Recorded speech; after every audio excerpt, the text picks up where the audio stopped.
We will now get started with our afternoon session. As a reminder to utilize the chat, click on the chat icon on your tools bar. The chat window will open to the right side where you can type and submit your questions. You can see that graphic here on the bottom right of this slide. If you have questions during today's meeting, please submit them in the chat. We have a lot of content to cover this afternoon, and the chat will be monitored by DHCS to answer your questions as they come in. If we are unable to answer your questions, we will either get back to you or add them to our next quarterly meeting. If your questions are not addressed during today's meeting, please send your questions to the LEA inbox. Additionally, DHCS will share important links and further resources in the chat after the session is complete. Live transcription is also available for those who may need it.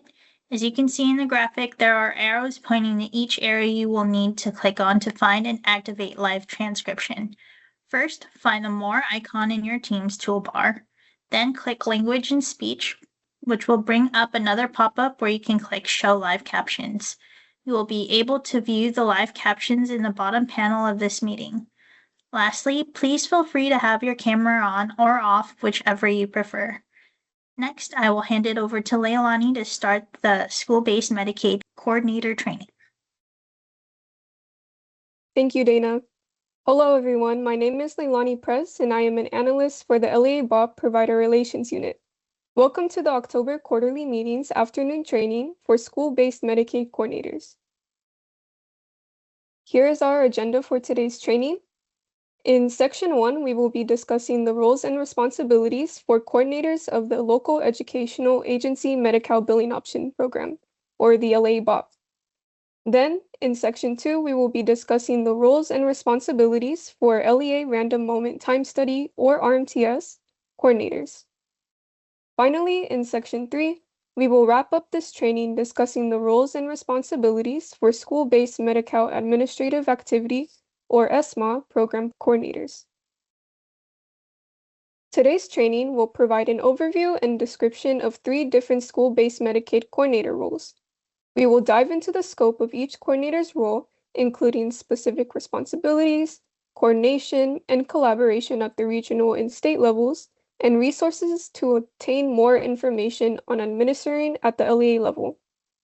By the end of this training, participants will understand the roles, responsibilities, and scopes of School-Based Medicaid Coordinators, recognize the necessary collaboration with their LEA's Local Educational Consortium, or LEC, and DHCS, and finally discover the resources available to learn more about best practices and grow your capacity as a School-Based Medicaid Coordinator.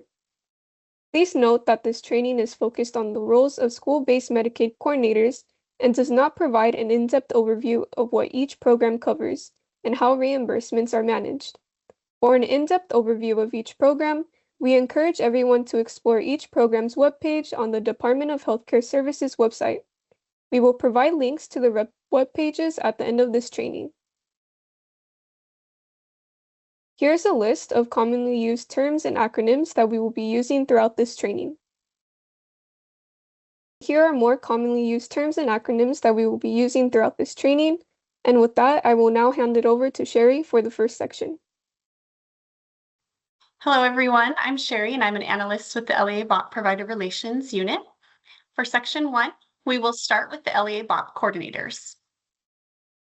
Before we begin discussing the roles and responsibilities of the LEA BOP Coordinator, here's a quick overview of the program. The LEA BOP is an optional program overseen by DHCS for LEAs to recoup allowable expenses for providing covered health services to students enrolled in Medi-Cal, which is California's Medicaid program. As a cost and reimbursement program, LEAs certify that Medicaid services costs are eligible for federal matching funds. This creates an ongoing funding stream through reimbursement for eligible services. For an in-depth overview of the program, we encourage everyone to explore the LEA BOP webpage and view past trainings, which will be provided at the end of this presentation. This slide is a graphic with 4 sections that represent the LEA BOP administrative ecosystem, which will be used to explain the role of the LEA BOP coordinator. In the middle of the slide, we see the LEA BOP Coordinator surrounded by teal rectangles on the left, representing the internal relationships and responsibilities, and blue rectangles on the right, representing external relationships and responsibilities. The LEA BOP Coordinator is the primary person responsible for the administration of the LEA BOP at their LEA, and they will sit in the hub as illustrated on the graphic, interacting with many other partners. The coordinator role has relationships and responsibilities both internal with the LEA and external at the regional and state levels, as indicated by this graphic. LEA BOP Coordinator works internally with direct service practitioners, who are the staff and individuals providing direct services to students. The coordinator also works internally with LEA's administration, which could include human resources, accounting, financing, special education, and student service divisions or departments. These internal relationships are represented by the teal boxes on the left. At the regional level, the LEA BOP Coordinator works with the LEC Coordinator, and last but certainly not least, the LEA BOP Coordinator works with DHCS at the state level. Both of these external relationships are represented by the blue boxes on the right.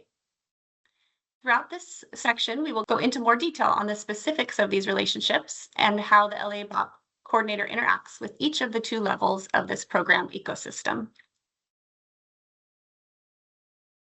So we'd like to provide a timeline of key program administration dates and activities divided by the 4 quarters to give you a simple, organized look at important deadlines for managing your program.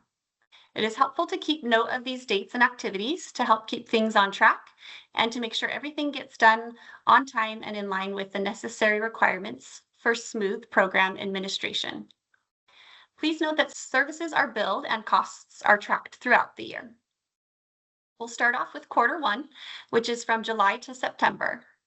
In August, prepare your LEA's quarter 2 time study participant or TSP list.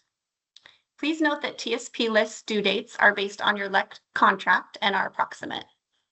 Throughout quarters 1 through 4, random moment time study or RMTS moments will be occurring for individuals on your TSP list. Moving on to quarter 2, from October to December. For quarter 2, October is when you will collect the annual Medi-Cal eligibility ratio or MER data. In November, prepare your LEA's quarter 3 TSP list. Towards the end of November is the submission of your LEA's annual report and data use agreement or DUA. The DUA is submitted once every 3 years. For quarter 3, which runs from January to March, in February, you'll want to prepare your LEA's quarter 4 TSP list. On March 1st of every year is when you will submit your LEA's cost and reimbursement comparison schedule, also known as the CRCS or cost report. And finally, in quarter 4, which runs from April through June, in April or May, you'll want to prepare your LEA's quarter 1 TSP list. By May 15th, submit claims to ensure they are paid within the fiscal year. Please note that LEAs may still submit claims after May 15th. However, there is no guarantee that the LEA will be paid prior to the end of the fiscal year. And as a reminder, throughout quarters 1 through 4, RMTS moments will be occurring for individuals on your TSP list. These are all important items for the LEA BOP Coordinator to keep track of to ensure your LEA stays in compliance. Now let's tackle the responsibilities of the LEA BOP Coordinator. On this slide is an overview of the responsibilities that involve direct service practitioners and/or LEA administration, including compliance paperwork, general documentation, billing system and vendor, fiscal system, training and technical assistance for staff and practitioners, and the LEA Reinvestment Committee. We will be covering more information on each of these items in the next few slides. Let's begin with compliance paperwork. The specifics will differ if you are a new LEA or a new LEA BOP coordinator coming into an existing enrolled program.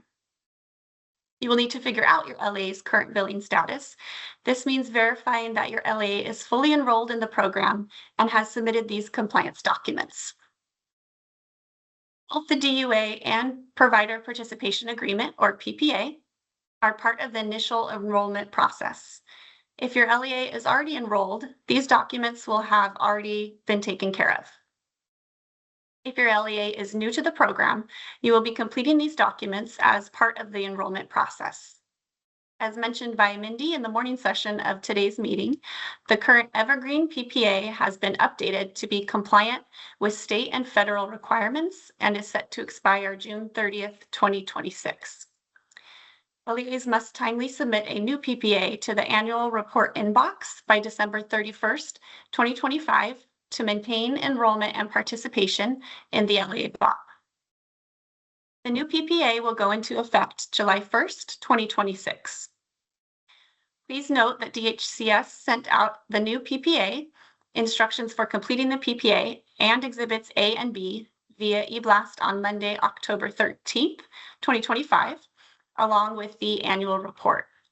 If you have not received a copy of the new PPA, please email the LEA inbox for a copy at lea@dhcs.california.gov.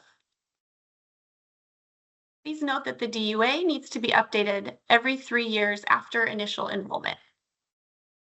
The annual report and CRCS are annual documents. As seen previously in the timeline graphic, the annual report is due at the end of every November, while the CRCS is due every March 1st. You will need to figure out the current status of their submission, and it may even be possible that there is a backlog of unsubmitted documents that you need to complete. You will also need to know where these are saved and stored in case of audits, or if you need to reference them. To inquire about LEA's compliance paperwork status or request compliance documents, please email DHCS at lea.annualreport@dhcs.california.gov. Documentation is a vital part of participating in the LEA BOP. Proper documentation ensures that services billed are compliant with federal and state regulations. Your documentation also allows your LEA to accurately bill for all eligible services provided. To meet LEA BOP documentation and compliance requirements, LEAs must do the following: work with practitioners to keep, maintain, and have available records that fully disclose the type and extent of LEA services provided to Medi-Cal recipients. Submit the compliance paperwork mentioned in the previous slide. It is important to ensure documentation is stored securely to comply with confidentiality requirements, such as HIPAA compliance. We had an in-depth documentation training in September that will be posted on our website soon, and we encourage everyone to take the time to review that. Missing or incomplete documentation is one of the most common reasons that LEAs do not receive all of the funding that they are otherwise eligible for. Ensuring documentation of services is present is a powerful way to maximize federal funding for your LEA. Thank you, and I will now hand it over to Lacey for our next section. Thank you, Sherry. Now that we've discussed the importance of documentation, let's talk about building an audit defense file. As you will see on the screen, the graphic is pulled from a previous slide showing the LEA BOP Coordinator, as we will now go into the LEA BOP Coordinator's role with regards to building an audit defense file. An audit defense file is a collection of records that are used to support your cost report during an audit. Timeliness for gathering documentation matters, as they should be collected at or near the time of a service being claimed. Keeping documentation records is essential. Assembling a strong audit defense file with proper documentation before an audit occurs ensures your LEA receives and keeps the funding for covered services that are already being provided to students. In the next 2 slides, we will discuss what's needed for a CRCS audit and gathering Code 2A documentation to build a strong audit defense file. For your cost reports audit defense file, here are some items to include for an audit of your cost report: student enrollment input and output files to support the MER, supporting documentation that shows that the costs claimed were incurred by the LEA, such as payroll records, equipment purchase orders, etc. Support for every claim doesn't have to necessarily be in your file, but you will just want to make sure you have access to these components to file your CRCS timely. And then finally, documentation components to support service claiming for interim reimbursements. This includes the date and place of service, the name of the students, and their Medicaid ID number, the name of agency and person providing the service, and the nature, extent, or units of service. Examples are assessment and progress reports, as well as treatment and practitioner logs. For your LEA's support file regarding RMTS moments, here are some items to include for supporting documentation for Code 2A moments. The student's IEP, IFSP, IHSP, or other care plan. The practitioner's qualifications, including licensing and certifications. Assessment reports, treatment logs, billing schedules, and/or documents, etc. Please note that there are many more items that can be used to support Code 2A moment documentation, which can be found in the CMS Medicaid SBS Federal Documentation Requirement Guide. We will be providing a link to this guide at the end of this training. On this slide are also a couple of suggestions on strategies to implement when collecting documentation for your support file. One suggestion is to look at a practitioner's caseload and calendar for that day. For example, if the moment says they were working on a progress report, was there something on their caseload that would have resulted in a progress report? Another suggested strategy is to check the live coding report regularly to identify when moments are coded to a 2A moment and gather documentation at that time. Why does having these types of records in your audit defense file matter? Documentation is essential to support all of the LEA BOP covered costs and services that your LEA includes in the cost report. When there is a lack of supporting documentation for an item included on the cost report, it leads to the possibility of a negative financial impact for your LEA's audited settlement. Gathering supporting documentation for Code 2A moments is important because RMTS is a part of the funding and payment methodology to allocate costs to the LEA provider through the cost report. One of the requirements to ensure eligible FFP through the LEA BOP is documentation. Building a strong support file for the cost report and RMTS moments helps to ensure your LEA receives and keeps the funding it deserves. Our LEA BOP website contains an audit and administrative checklist, a CRCS glossary, and trainings related to documentation and filling out the cost report, which we will provide also at the end of this training. Let's talk about your billing system and vendor if your LEA is using one. Your LEA's billing system may document services, submit interim claims, or reconcile claims and payments received. These actions may be performed by your billing vendor if you have elected to work with one, and they will likely provide services in addition to this list. You will need to review the contract and make sure the system is working for you, your LEA, and your practitioners. Working with a vendor is optional, and DHCS does not give recommendations to LEAs for particular vendor companies. Talk to LEAs in your area to see what feedback they can provide. Next, let's discuss your LEA's internal fiscal system. Your LEA already has a fiscal reporting and accounting system in place. To complete the cost report, your role is to work with your fiscal department to obtain information about the costs of providing covered LEA BOP services. This includes staff salaries and benefits on your TSP lists, contractors, costs or invoices, supplies, and equipment related to covered services, as well as other costs.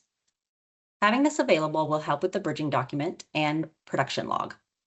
A bridging document provides details for employee salary and benefit costs by quarter, contractor costs, other costs, and transportation costs that are reported on the CRCS. A production log identifies all employed and contracted practitioners that rendered LEA BOP covered services during the state fiscal year. It is helpful to get to know your fiscal counterparts as they will play a role in successfully completing a cost report. Thank you, and I'll now pass it over to Trung for our next topic. Great, thank you, Lacey. Hello, everyone. I'm Trung. I'm also an analyst for the LEA BOP Provider Relation Units. training and providing technical assistance, or TA for short, to staff and practitioners are essential components of the LEA BOP Coordinator's roles. You may be responsible for providing training on how to use your LEA documentation system, which could be a vendor platform or internal tools. You also need to ensure that staff understand how to respond to RMTS moment accurately and on time. In addition to training, TA include following up with the practitioners and their supervisors to ensure compliance. For examples, you may need to verify that a care plan is in place before treatment services are billed. This follow-up ensures that documentations align with program requirements. You can choose to provide this training and TA in-house or work with your billing vendor to deliver it. Each LEA will determine the best support based on their internal capacity and systems.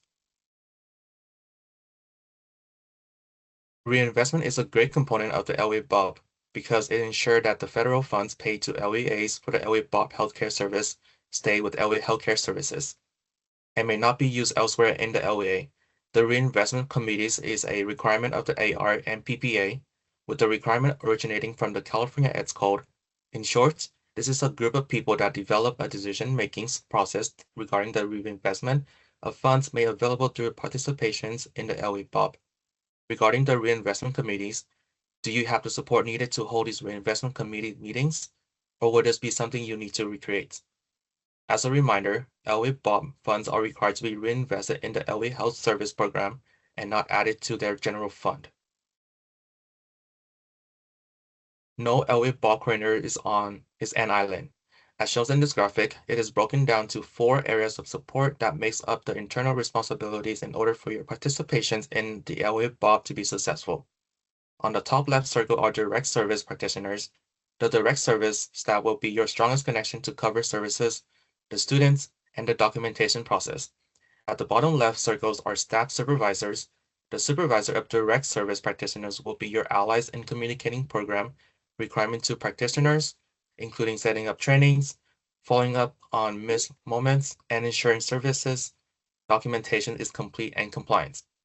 One suggestion for the path of least resistance is to work with your practitioners to adapt LEA BOP to the system they have already in place, so you are not adding more to their plate, but still making sure to meet program requirements. For examples, your nursing department might have medical record system they use to document services, and you may want to figure out a way to securely export the information into your billing system instead of the nursing department having to use both systems for each service. On the top right circle is the fiscal office. As discussed earlier, the fiscal department are the people that will either be running the reports for you need or showing you how to access them. This includes services cost, salaries, benefits, contracted cost, supplies, equipment, and other costs. At the bottom right circle is administrative support. Administrative support covers a wide range of activities from printing training materials to ensure board executive approval to reviewing contract language.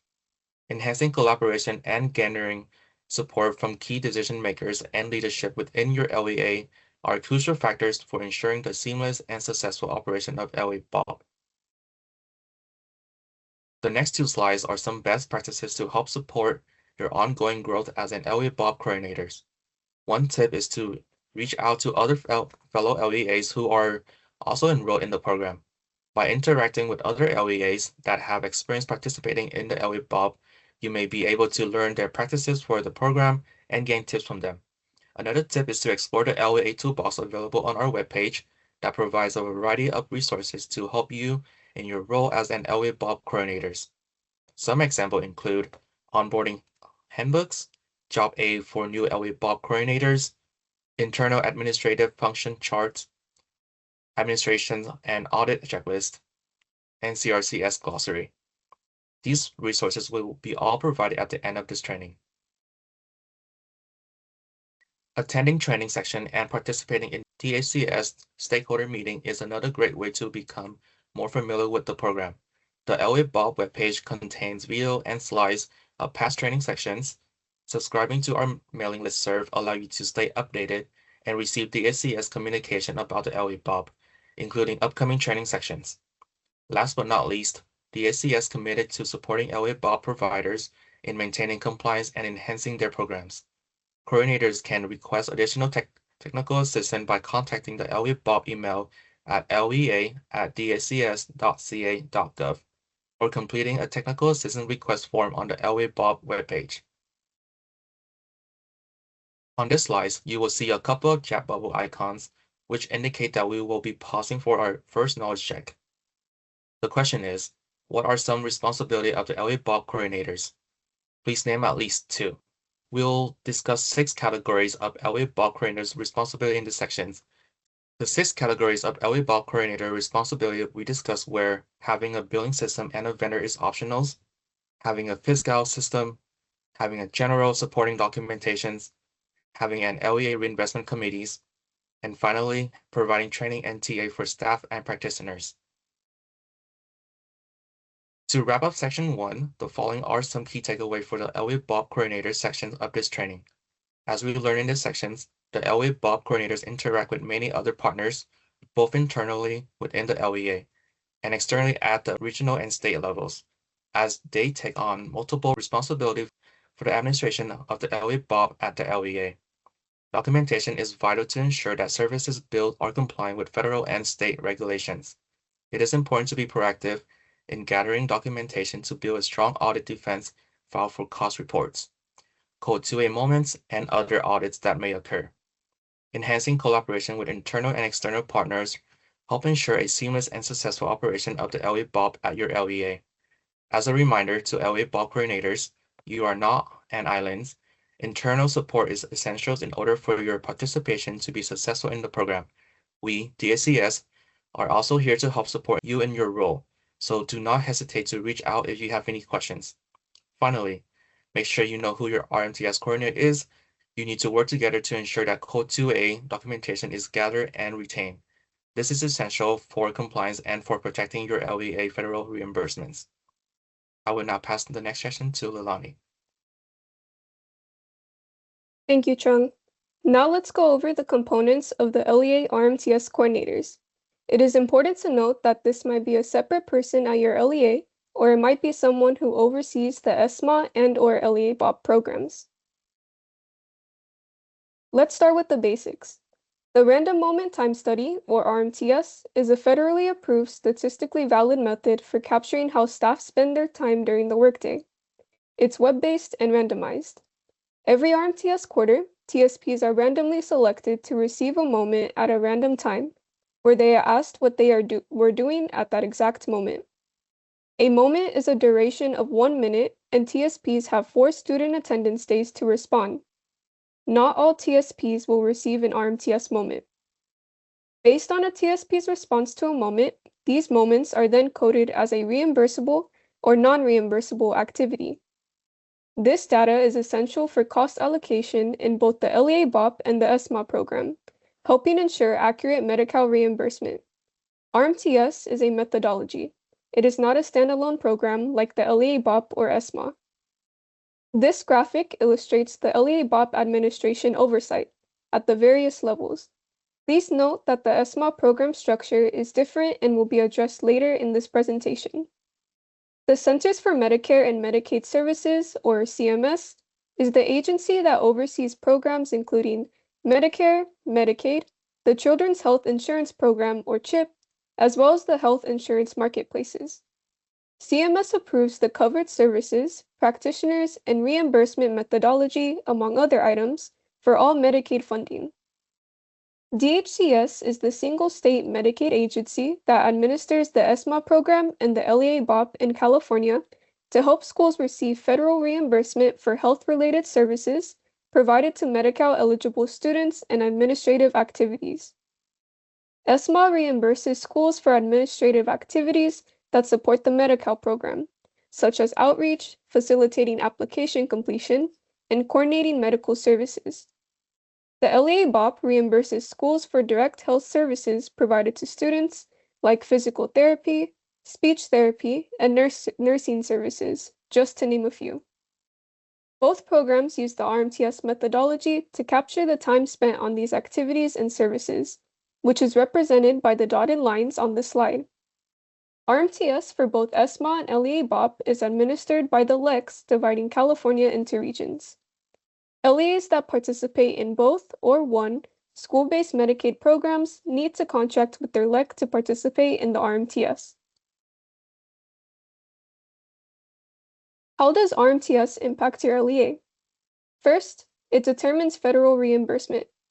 RMTS results are used to identify, measure, and allocate the proportion of time that LEA staff spend on allowable medical, administrative, and direct service activities. These results are then applied to actual salary and benefit costs to calculate the federal share of reimbursement.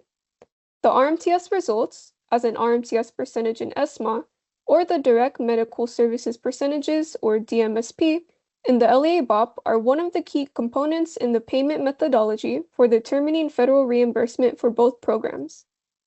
Second, accurate participation ensures compliance and statistical validity. Each quarter, LEAs must meet an 85% response rate for sampled moments to ensure a statistically valid sample. TSPs must respond within 4 student attendance days. Incomplete or vague responses may be coded as non-reimbursable, which reduces the LEA's claimable amount. Accurate and timely responses help ensure full reimbursement and program integrity. Finally, compliance ensures funding and audit readiness. RMTS participation is monitored by DHCS, and all LEAs that fail to meet compliance standards may have financial consequences. LEAs must maintain documentation for all sampled moments and ensure that only eligible staff are included in the TSP universe. These requirements are outlined in the SMAA manual and are essential for audit readiness and continued program participation. I will now pass it to Sherry for the next few slides. Thank you, Leilani. Okay, let's move on to roles and responsibilities of the RMTS coordinator as it stands today. And later, we will touch on some updated responsibilities that we will clarify as they will be reinforced with the new Time Study Implementation Plan, or TSIP, which goes into effect July 1st, 2026. Your role is critical to ensuring your LEA remains compliant and eligible for Medi-Cal reimbursement through the LEA BOP and SMAA program. Let's walk through your core responsibilities, which are outlined in the SMAA manual and TSP training. You are responsible for identifying TSPs who are eligible to participate in the RMTS. These staff must be assigned to the correct participant pool, either Pool 1 for direct service practitioners or Pool 2 for administrative staff. Make sure that they are not 100% federally funded and that you don't include contractors on your Pool 1 TSP list. Training is not optional. Every TSP must be trained prior to answering a moment. This includes explaining what the RMTS is, how to respond to a moment, and what kind of detail is expected in their answers. The RMTS coordinator should also cover response deadlines and what happens if a moment is missed. Each quarter, you will need to submit and certify your TSP list. This includes verifying job titles, funding sources, ensuring all required fields are completed, and submitting any needed equivalency requests. These lists must be submitted by your LEC's deadline. You are also responsible for monitoring moment completion. The federal and program requirement is an 85% response rate each quarter. If your LEA falls below that for more than one quarter, they risk losing reimbursement for those quarters. So it's important to follow up with TSPs who haven't responded to a moment so that your LEA can stay in compliance. It is important to get to know and work with your LEC in this process. They can help with training, troubleshooting, and ensuring the submissions are complete and accurate. Don't hesitate to reach out to them regularly, and it is strongly recommended that you attend the training from both the LEC and DHCS. We will elaborate on this topic further in the upcoming slides. Finally, it is important to retain all RMTS-related documentation, including TSP lists, training logs, and moment responses. Moreover, RMTS coordinators must submit and track equivalency request forms for any job titles not listed in the state plan or SMAA manual. RMTS coordinators are responsible for submitting EQ forms to the LEC and tracking DHCS approval. These must be approved before the quarter begins. For more information regarding TSP equivalency requests, please refer to PPL 22-07 and PPL 20-031. RMTS coordinators are also responsible for collecting LEA's calendars and TSP's shifts. When creating your TSP list, include current staff who are actively providing services and new staff who are likely to do so. Additionally, prioritize quality over quantity. It is best practice to include practitioners who regularly perform covered services and activities. Additionally, RMTS coordinators should work with TSPs to ensure assigned moments are responded to within 4 days.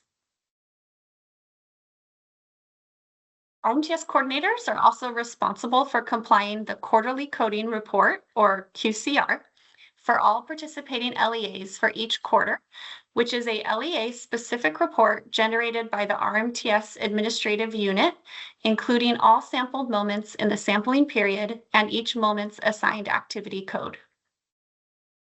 Lastly, in some LEAs, the RMTS coordinator may take on LEA BOP duties if no separate coordinator is assigned. Be sure to clarify roles and responsibilities early.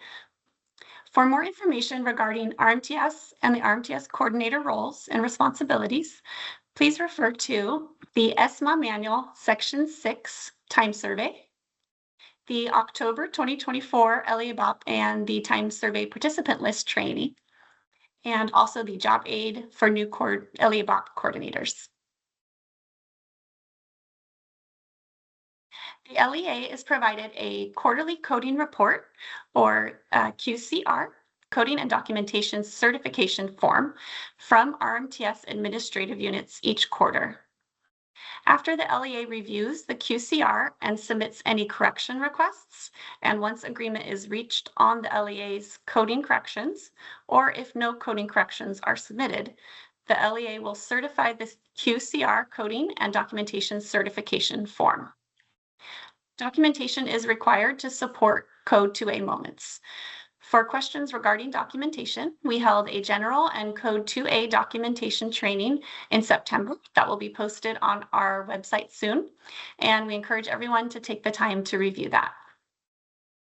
While supporting moment documentation is not required to be provided at the time of certification, by signing the certification form, the LEA is indicating that they have the appropriate documentation to support the moments for its TSPs.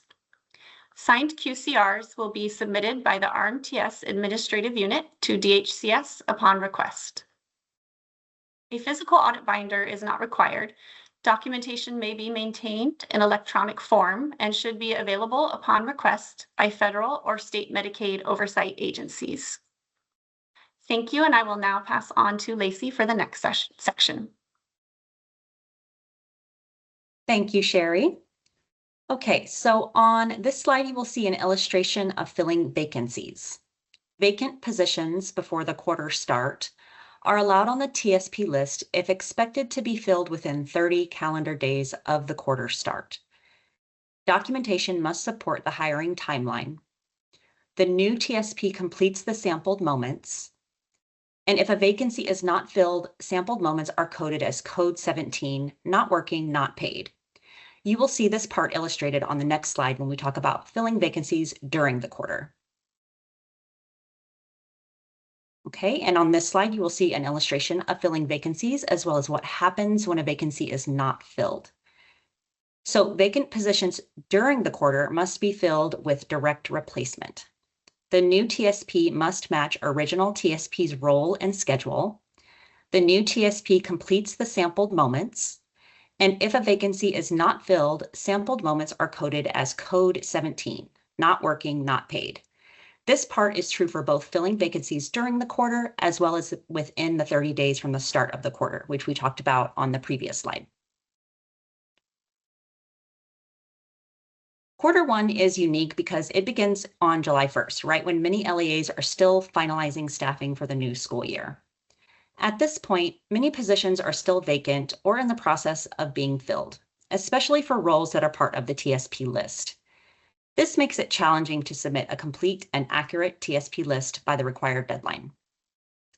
The current process allows some flexibility by allowing LEAs to include vacant positions on the TSP list if they are expected to be filled within 30 days of the quarter start, as well as during the quarter if utilizing direct replacement. This is critical for Q1 because it gives LEAs a chance to plan ahead for anticipated hires, avoid losing moments due to unfilled positions, and ensure cost recovery for time worked once that position is filled. However, it also means LEAs must be diligent and closely tracking hiring timelines to remain compliant. Understanding and applying this process correctly helps maximize participation in RMTS and protects federal reimbursement opportunities. TSP training is a required component of the RMTS process, and it is built directly into the SSP. Sampled staff must complete this training before documenting their moment. The training focuses on 4 key areas. First, an overview of the school-based Medi-Cal programs. Second, the process required to participate in RMTS. Third, the standards for documenting sampled moments. And fourth, how to respond to clarifying questions from coders. It's important to note that TSPs are not trained on activity codes, as all coding is handled by central coders who work for the LECs. The goal is to ensure that TSPs provide clear, complete, and supportable responses that can be accurately coded. This is a current practice and will remain the same under the updated TSIP. Training prior to answering a moment is built into the SSP. Any additional training provided by the LEC or RMTS coordinators is supplemental and not required by DHCS. Specifically for the LEA BOP, we've seen a recurring trend where participant pool 1 TSPs misinterpret the pre-question, which can lead to vague or incorrect responses. It's important to emphasize that answering the pre-question correctly, as it is essential for accurate coding and reimbursement. The pre-question asks, was this activity related to an assessment or screening, or related to a service that is authorized in an IEP, IFSP, or other service care plan? After that, TSPs are asked 3 key questions.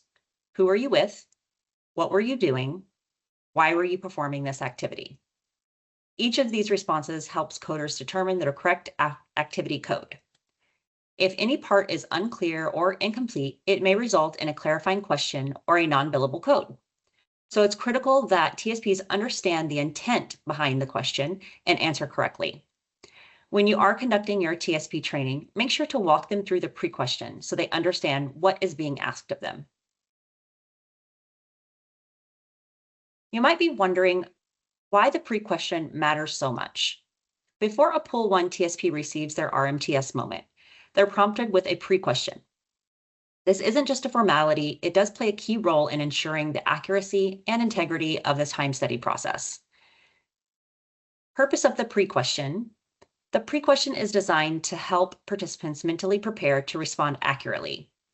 It encourages them to pause and reflect on what they're doing at the moment they are sampled. It improves response quality.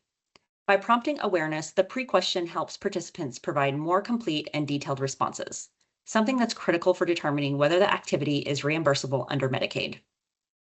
It supports compliance and reimbursement. Accurate and timely responses are essential for audit readiness. The pre-question helps reduce vague or incomplete answers, which can lead to invalid moments and lost funding. It reinforces training as well. It also reinforce the key training points, like avoiding acronyms, being specific, and clearly stating the purpose of the activity. Ultimately, the pre-question is a simple but powerful tool that supports program integrity, maximizes reimbursement, and protects against audit risk. On this slide, you will see a graphic outlining the 5 steps for a TSP to get to the point when answering an RMTS moment. A big part of the TSP training should focus on what would be considered a quality response. With that in mind, CMS has released guidance on best practices for complete moment responses, as shown on this slide. They have created the acronym POINT to promote and identify responses that are thorough enough to adequately support coding decisions. Let's break down the POINT from a coder's perspective. P, primary focus. What was the primary topic or focus of the TSP's activity? O, objective. Why was the TSP completing this activity? I, insight. Did the TSP provide insight for the activity that they were performing? N, necessary detail. Did the TSP provide an appropriate level of detail in their moment response? T, timely. Did the TSP respond in the appropriate time frame allowed? In general, when looking at a moment response, you can ask yourself, did the TSP's response get to the point? TSP responses are not just a formality, they directly impact your LEA's ability to receive federal reimbursement through both the LEA BOP and SMAA programs. If a response is vague, incomplete, or submitted late, it can result in a non-reimbursable code. That means lost funding and potential issues during an audit. CMS and DHCS require that these responses meet specific standards, so training is essential to ensure compliance. Without proper training, we often see common issues, such as TSPs misinterpret the LEA BOP pre-question, which is meant to support coders in understanding the context of the moment. Responses often lack the detail or context needed to assign a billable code, and sometimes TSPs simply don't know how to use the RMTS platform or miss the response deadline altogether. So to help your TSP succeed or ensure your LEA remains compliant, here are some current best practices. First, use the POINT framework to guide TSPs in writing responses that are clear, complete, and supportable. This helps reduce clarifying questions and improves coding accuracy. Review past moment responses to identify common errors or trends. This can help you tailor your training to address specific gaps. Refer to your TSPs to our RMTS Quick Reference Guide. Link will be provided at the end of this presentation. The goal is to make sure your TSPs are confident, consistent, and audit ready. And now I'll pass it over to Trung for our next topic. Thank you. Awesome. Thank you, Lacey. As an RMTS coordinator, one of your most important relationships is with your LEC. There are 11 LEC regions across California, and each one has its own processes and timelines. If you're unsure who your LEC is, you can use the LEC contact tool available on the DHCS RMTS webpage to identify your regional contact. Once you know your LEC, make sure you understand their expectations and key deadlines, such as when TSP lists are due and when you need to certify the quarterly coding reports. Missing this deadline can affect your LEA compliance and reimbursements. Also, be sure to attend your LEC's training. These sections are designed to keep you informed and supported in your role. You see on this slide a couple chat bubble icons, indicating that we will be pausing for our knowledge check before moving on to the next topic. Question: which of the following best describe a key goal of TSP training? A, to teach TSP how to assign activity codes to their moments. B, to ensure TSPs understand how to respond clearly and accurately to RMTS moments. C, to help TSPs determine their funding source. Or D, to allow TSPs to skip the pre-question if they are unsure. Thank you. Let's move on to the answers. The answer is B. Ensure TSP understand how to respond clearly and accurately to RMTS moment is the best description of a key goal of TSP trainings. As a reminder, when TSPs provide vague or incomplete responses, it can result in non-billable codes, which mean your LEA could lose out on eligible reimbursements. Additionally, unclear responses may trigger clarifying questions or raise red flags during audits. Ensuring TSP are well-trained help protect your LEA funding and support compliance with CMS and DHCS standards. Let's wrap up this section with a few key reminders. Encourage TSP to use the POINT framework when responding to moments. This helps ensure that responses are accurate, supportable, and audit-ready. Additionally, collaboration is essential. Work closely with your LEC, fiscal team, and practitioners to stay aligned and compliant. and you continue to need to verify that TSPs are not 100% federally funded or funded solely through the ICR. And now, a few more takeaways regarding the roles and responsibilities of RMTS coordinators. Also, documentation is more important than ever. You need to ensure that your LEA maintain documentation to support reimbursable moments, especially for Code 2A and Code 16, and that you're ready to provide this during the federal audits. A quick reminders, quarterly Code 2A documentation certification must be signed by the person at the LEA responsible for overseeing the LEA BOP. DHCS is going to standardize the 2A certification form and it will launch with the new TSIP. Finally, these changes are designed to strengthen program integrity and audit readiness, and will continue to provide support and training as we move towards implementations. I will now pass it over to Maritney for the LEA SMAA Coordinator sections. Trung.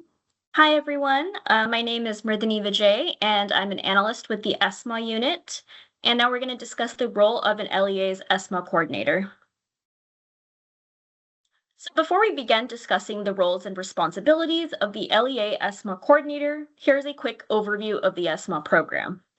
The SMAA program allows local educational agencies to be reimbursed for some of their administrative costs associated with school-based health and outreach activities that are not claimable under the LEA BOP or under other Medi-Cal programs.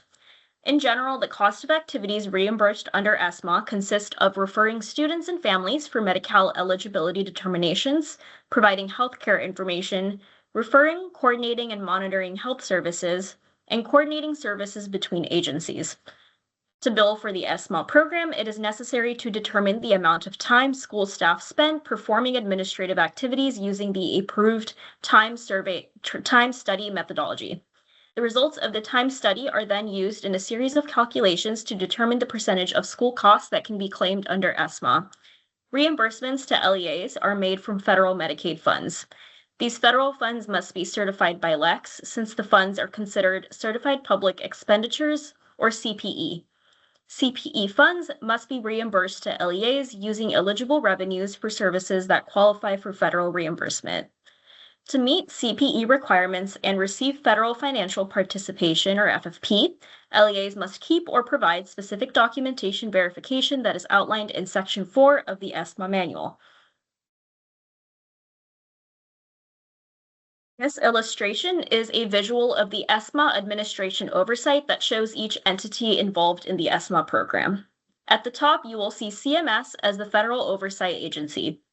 As the federal agency, CMS is the entity that is responsible for the oversight of Medicaid and other health programs and partners with state governments for the administration of Medicaid in their states. DHCS is the state Medicaid agency that is responsible for the administration of Medicaid in California, which is known as Medi-Cal.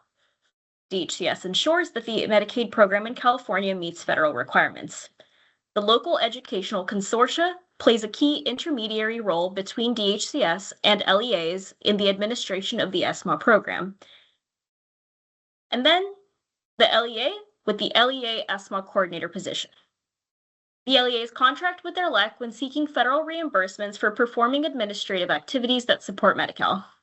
The previous visual displayed in earlier slides for RMTS oversight went into more detail about the oversight levels. So this visual is just to illustrate SMAA-specific roles. Since DHCS contracts with the LEC directly, all RMTS correspondences for the SMAA program is between DHCS and the LEC. The LEA SMAA coordinator is an important partner for the RMTS, since the accuracy and results of the RMTS will then be used for the SMAA invoice. In order to receive reimbursement for administrative activities, the LEC must submit an SMAA invoice to DHCS on behalf of each LEA. All invoices must be certified as complete and accurate by the LEA SMAA coordinator before the LEC can submit them to DHCS. Let's now go over SMAA-specific roles and responsibilities for the LEA SMAA coordinator. While some LEA SMAA coordinators may also perform duties that overlap with RMTS coordinator roles, this information is most applicable to LEAs that designate SMAA coordination as a distinct role. This is not an exhaustive list, but it reflects the minimum expectations for individuals in this role. Now, what are the roles and responsibilities for the SMAA coordinator in your LEA? The LEA SMAA coordinator must attend trainings hosted by the LEC. The LEC maintains attendance sheets or electronic records as proof of training. The LEA SMAA coordinator must also certify completion and accuracy for the SMAA invoice before the LEC certifies the invoice for submission to DHCS. This includes certifying correct RMTS percentages, ensuring completed signature fields, checking MER or ICR backup documentation, reviewing personal service contracts, and other backup documentation for that. The LEA SMAA coordinator must also retain various documentation to support the LEA's audit file or operational plan. These include supporting invoice documentation, contracts, agency documents, and resource directories. The next slide will provide a visual of some required LEA audit retention records. On this slide, you will see a table outlining some of the documents that should be kept in the LEA audit file.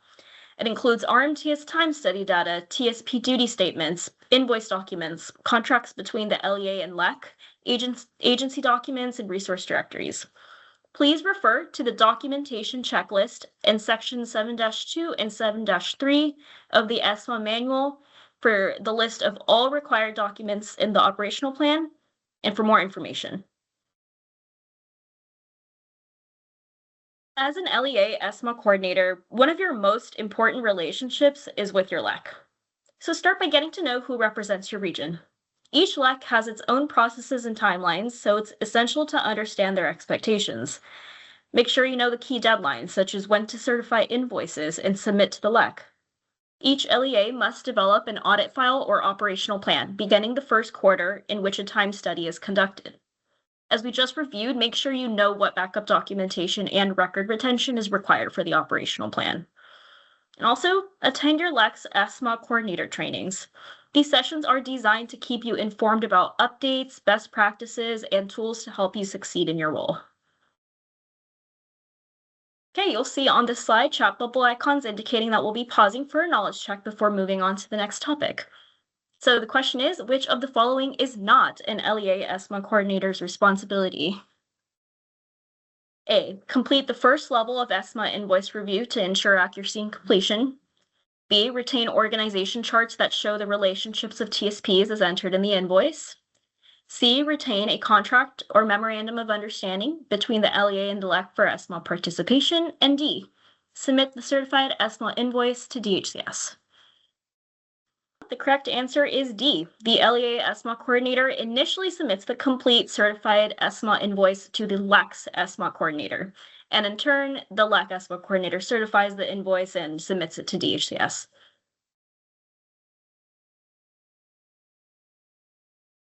All right, so some key takeaways. Overall, the LEA SMAA coordinator is responsible for certifying the SMAA invoice and sending it to their LEC, and their other primary responsibility is maintaining a comprehensive SMAA audit file or operational plan at the LEA level. For additional resources, as an LEA coordinator in one or more of these three roles that we all just went through, the links shown on this slide and the next are helpful resources. And if any specific SMAA questions are not answered in the chat today, you may reach out to us by emailing smaa@dhcs.ca.gov or reach out to your local educational consortium. They'll probably be able to assist you. That wraps up for the School-Based Medicaid Coordinator training.